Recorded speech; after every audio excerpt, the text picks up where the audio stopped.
Hello everyone, this is Tina from Tina's Workshop, and as promised we are doing another old crochet pattern.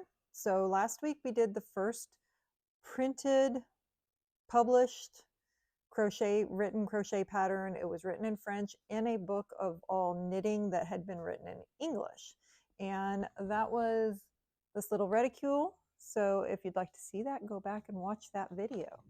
And this week we are doing the first written, printed, published crochet pattern that was done in English, and that was in a book in 1840.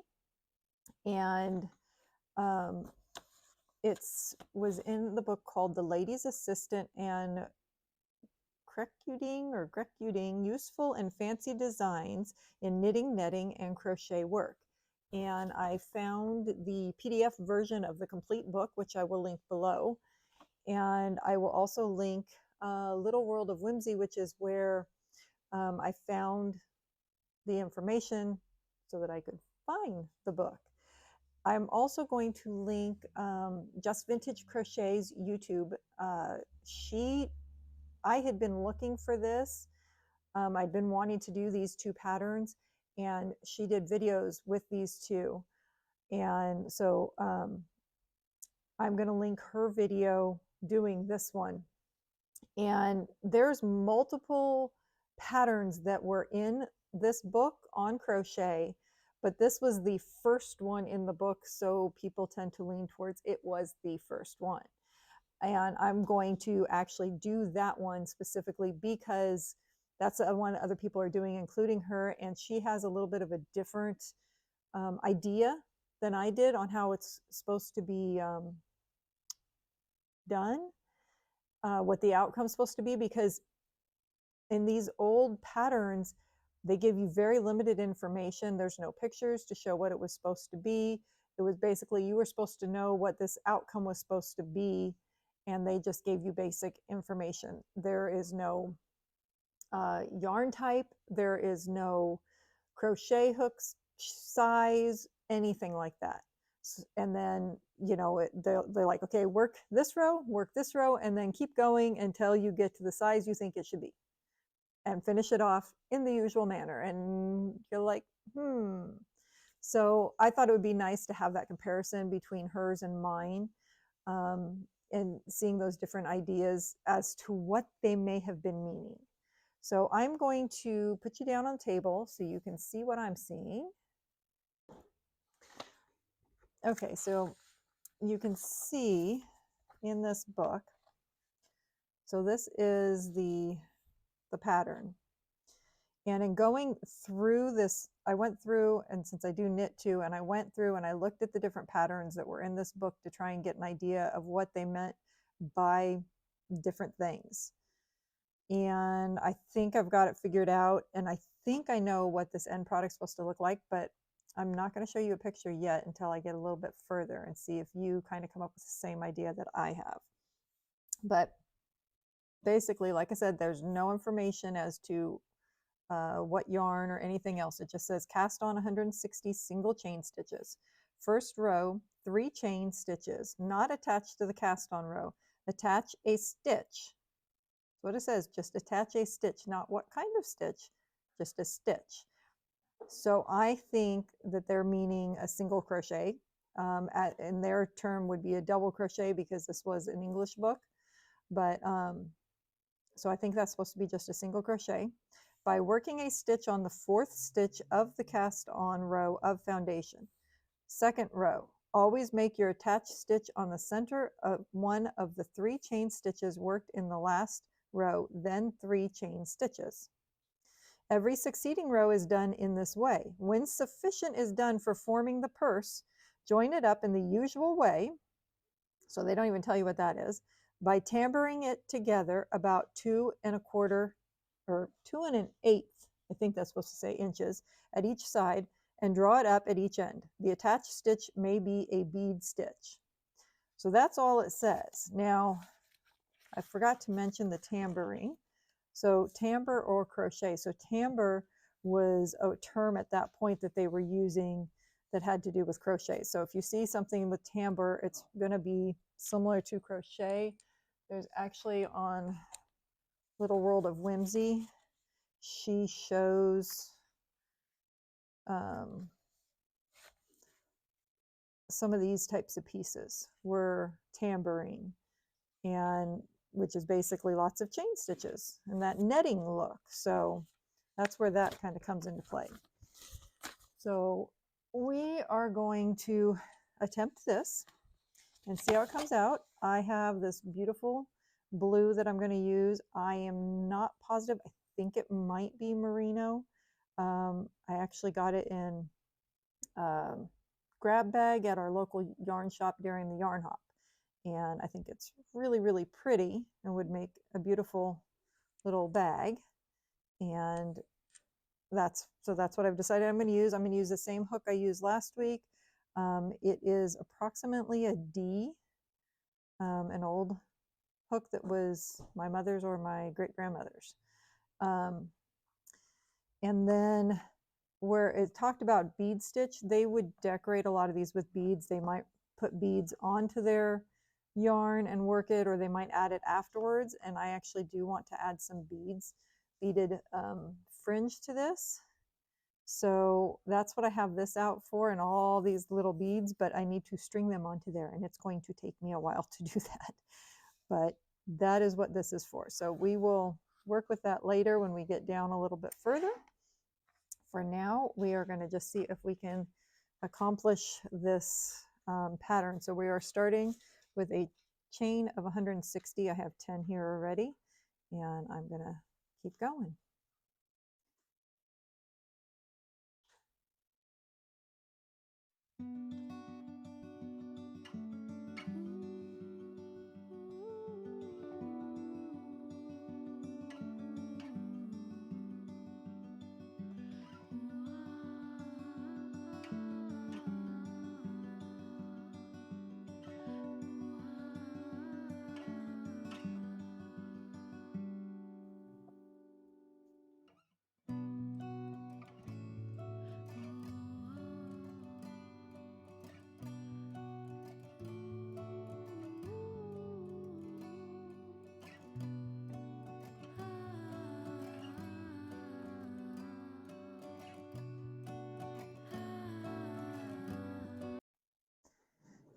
Okay, so we have our 160, and you can see how long this is. They may have used more of a crochet thread with a smaller hook, but like I said, we really don't know. It doesn't say here. So, and I'm using a fairly small hook. I mean, yes, it's a thicker yarn, but it's a fairly small hook. So, okay, so now it said to chain 3, and then work into the 4th of the foundation. So we're not hitting our chain 3. We need to go 1, 2, 3, 4 back and do what I'm believing is going to be a single crochet. And then we're going to chain 3.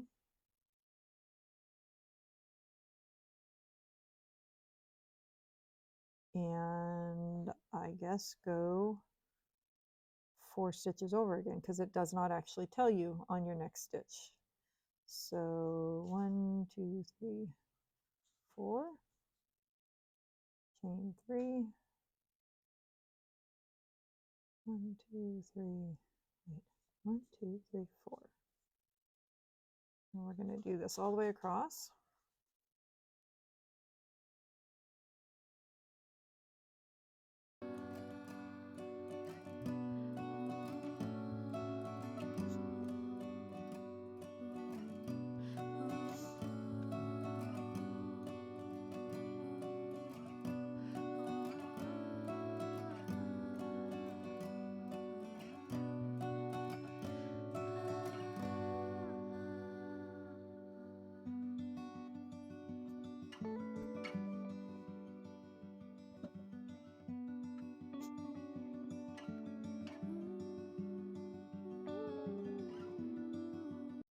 Okay, we are coming to the other end. 2, 3, 4. I do not know if I counted a stitch wrong because I have 2 left here, and I should have worked out evenly, so I think I'm just going to forget about those 2. I'll remove them at the end and we'll just go up from here. So now it says for the second row,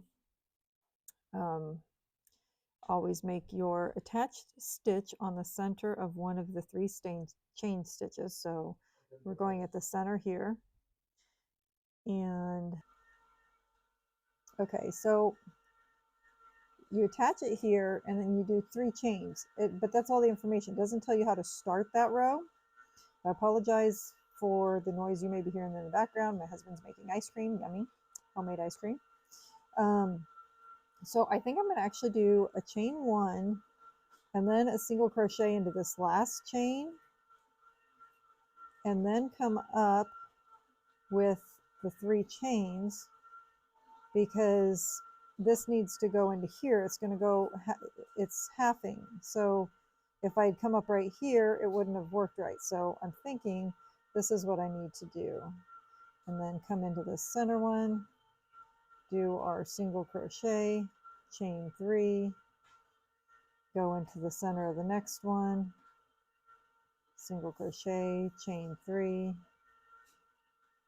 and continue all the way down. This is going to be a little bit easier because I'm not having to count those first chains. I know I'm going to the center of each one of these. So that's the pattern it's going to create, and each time, each row is going to grab that center one. So we're going to keep working that until we get a length here that we want. And so I'm going to work a few rows and then I will come back and show you, and then I'll see if you can figure out how you think this is supposed to go together, and I will show you the picture of how I think it's supposed to go together.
Okay, so I've done a number of rows,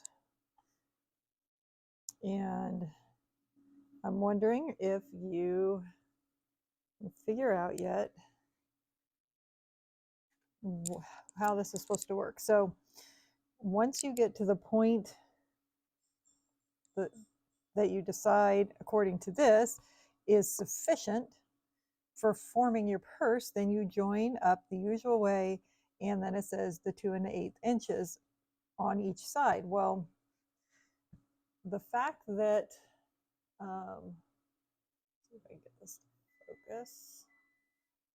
The fact that this is so long, and we were not told what kind of yarn or hook or anything to use, that 2 1/8 inch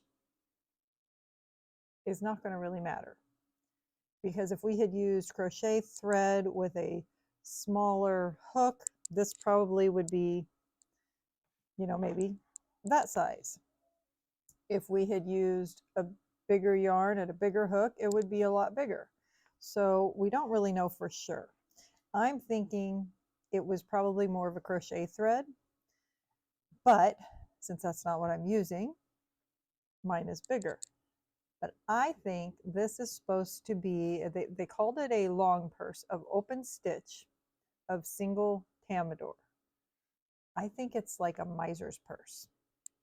And if you don't know what a miser's purse is, this is your miser's purse. It was a long purse and it had rings on it and there was an open space. And usually one end was finished with a curved shape and one with a straight shape so that you could feel it and know which side was which. A lot of times they used, so here's your rings, and they like to decorate them. I mean, it was a purse, and put beads and such onto them. And then you put change into it. So this space up here was open. This was all closed. And one side would hold one style of change where the other side held the other. So a woman could grab into her bag and she knew by whether it was the straight one or the curved one, what denomination she had in the different ones. And you would slide both the rings, created a block so that stuff didn't come out. And then you would slide the rings over.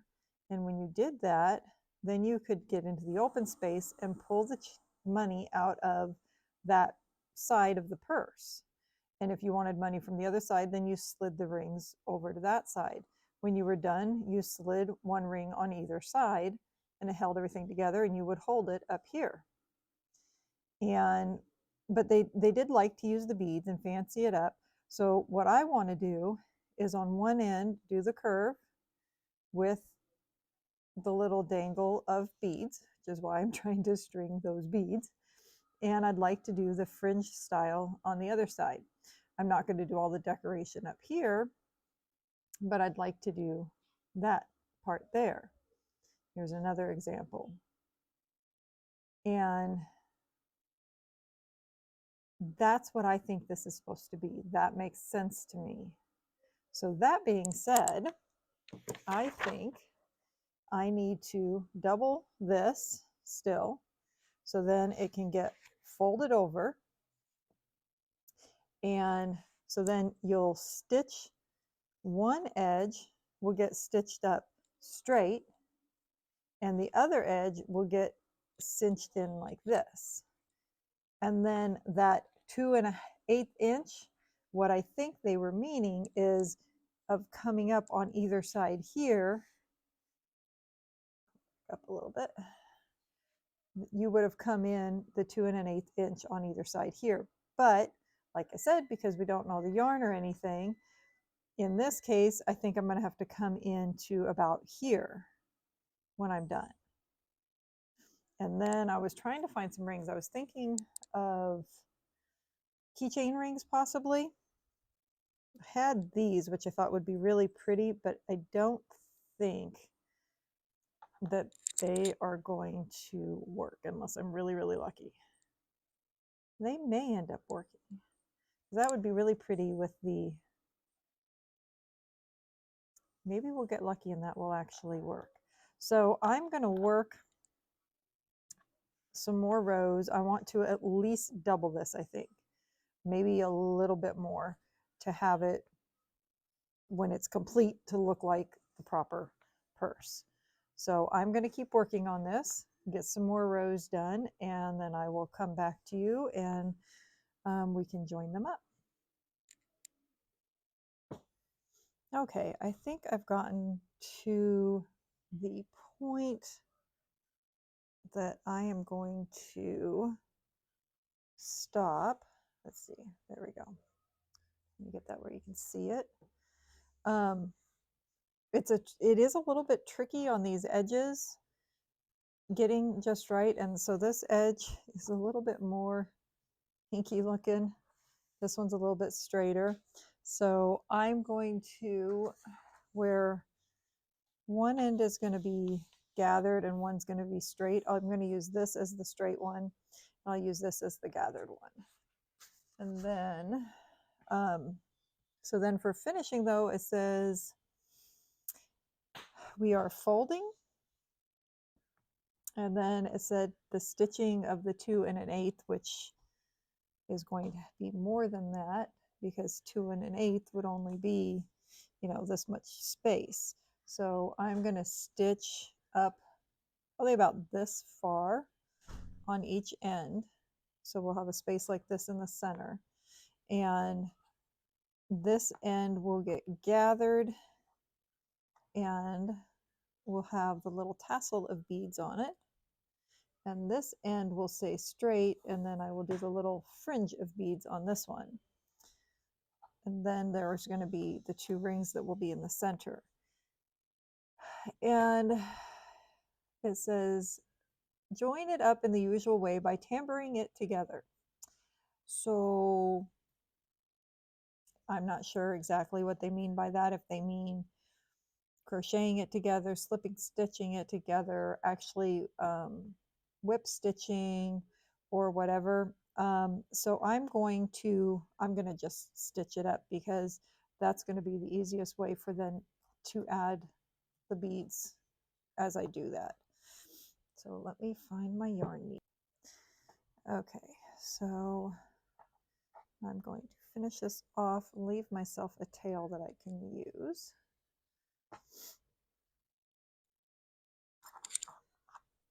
And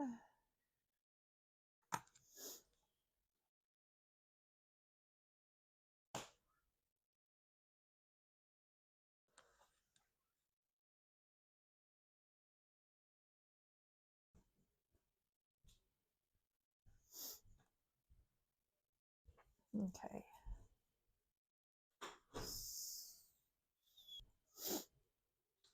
Okay, I think I'm going to just kind of whip this back and forth and then gather it.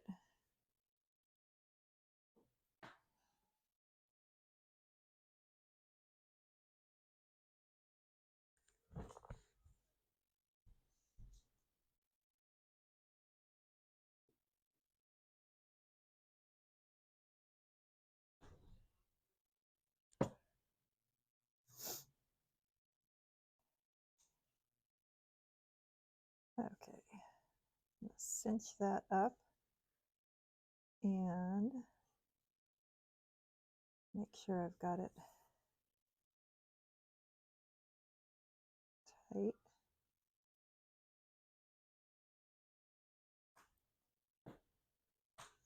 And I'm going to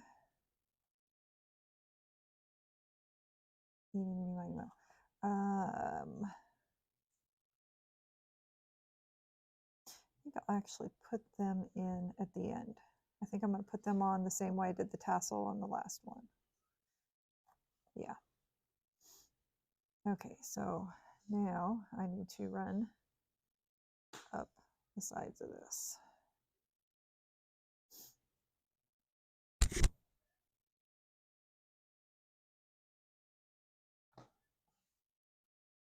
Figure out exactly where I want to end. Let's see. I think I'm going to go to about there. Let's see. Which is 4, 5, 6, 7 inches.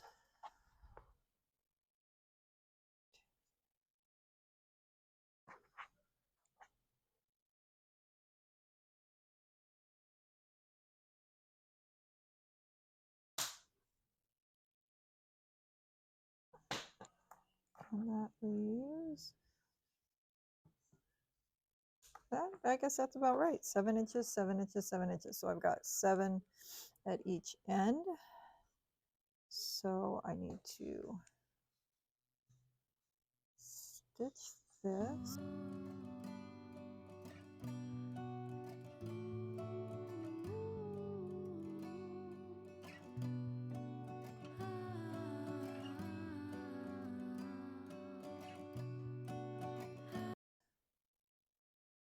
Okay, so I stitched it twice. I whipped and went back and forth, and then I think I'm going to reverse it.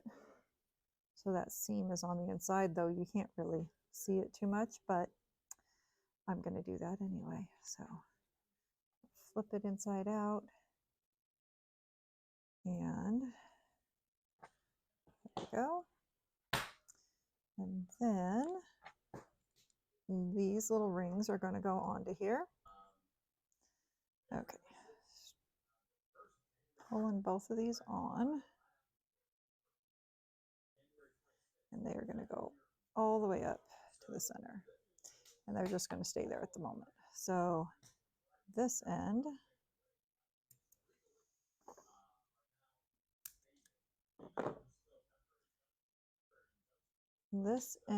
we are going to put the fringe. How did I knot my beads? Okay.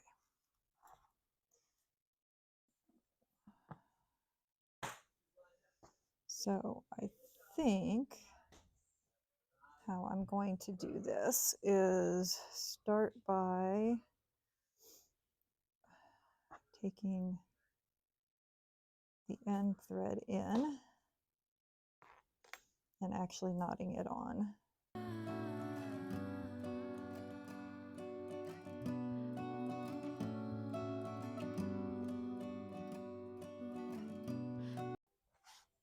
And then I'll weave that in. And then I'm going to get another piece of yarn here and whip stitch.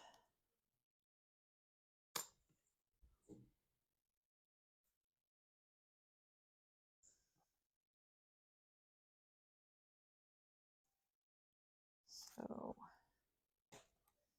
actually need to figure out exactly how to do that. Basically like that. Did you see that? Or was I out of frame? Try that again. Okay, so this end is going to come here. So pull the center one up, and that one up. And I'm just going to whip these on just like that.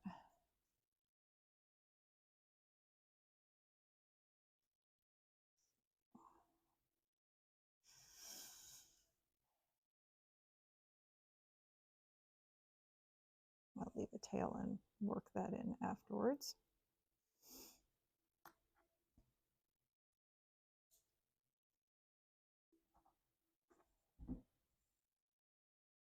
Oh. I'm sure there's probably a better way to do this. This just happens to be the way that I'm going to do it.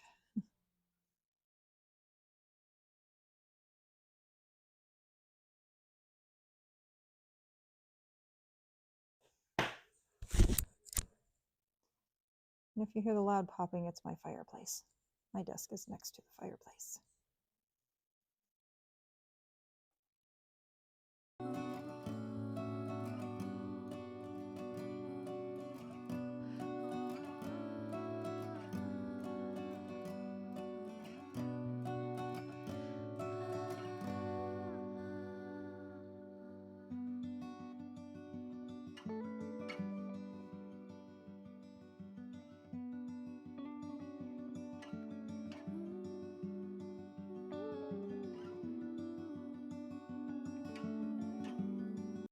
Okay, there's our little fringe.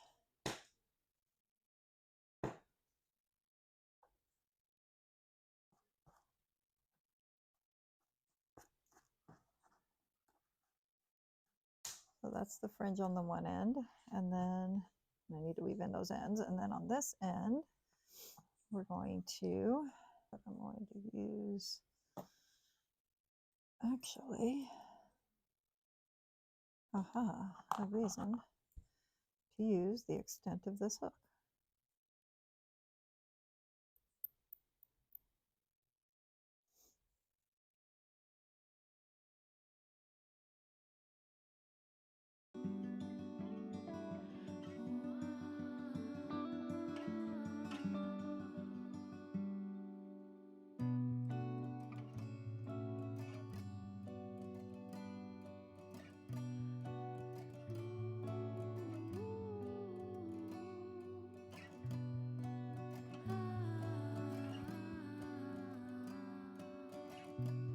Okay, now hopefully I'm in the right spot.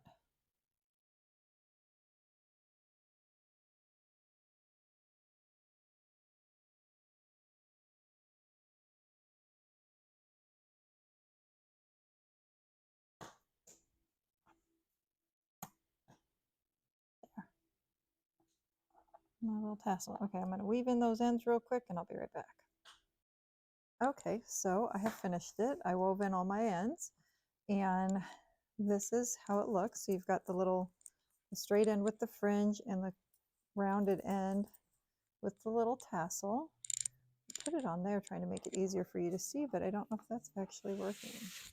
That might, I guess it is better that way.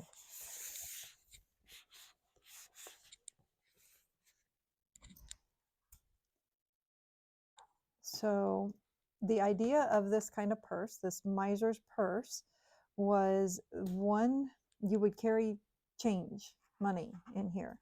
And you automatically knew when you felt it which side carried what kind of money by the way you had it. So I have put in here quarters and nickels just to show you. So you would hold it here. You would hold it like this. And then when you went to get into it, you would move these. So I know that this end has nickels in it and I want a couple nickels. So I slide this over and you go like this and there's your money and you can pull out what you need. But if I needed the quarters, then I slide this one over and there's the money. But the rings would keep the money in. So the rings come down so that there's no opening there. And now if I do that, it won't come out. It stops at the ring. So it holds the money in. So that was called a miser's purse. And that, I think, is what this pattern was supposed to be. That's what makes the most sense to me with the fact that it was this long strip that we were doing. So let me know in the comments what you think, if this is what you think it might have been. So there's our little bag. So that is the first written, printed, published, whatever, crochet pattern that was done in English. It's the first one in that book.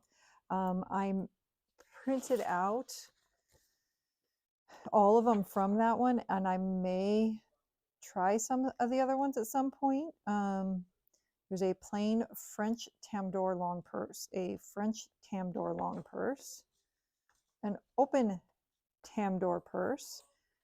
I guess they liked to crochet a lot of purses back then. Open tam-door stitch 4 purse.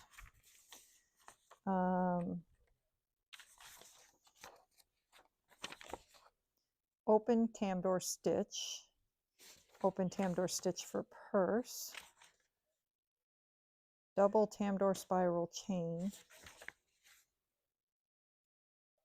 Double tam-door bag in Turkish colors. Which is interesting. Oh, they do actually give you some colors.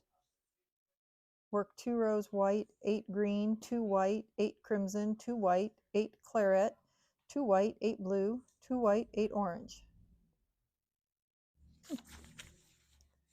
Anyway, there's some other patterns in here. I may try some of them at some point. I do have another older pattern that is really cute I want to work on next, I think, with some wool that I've spun myself.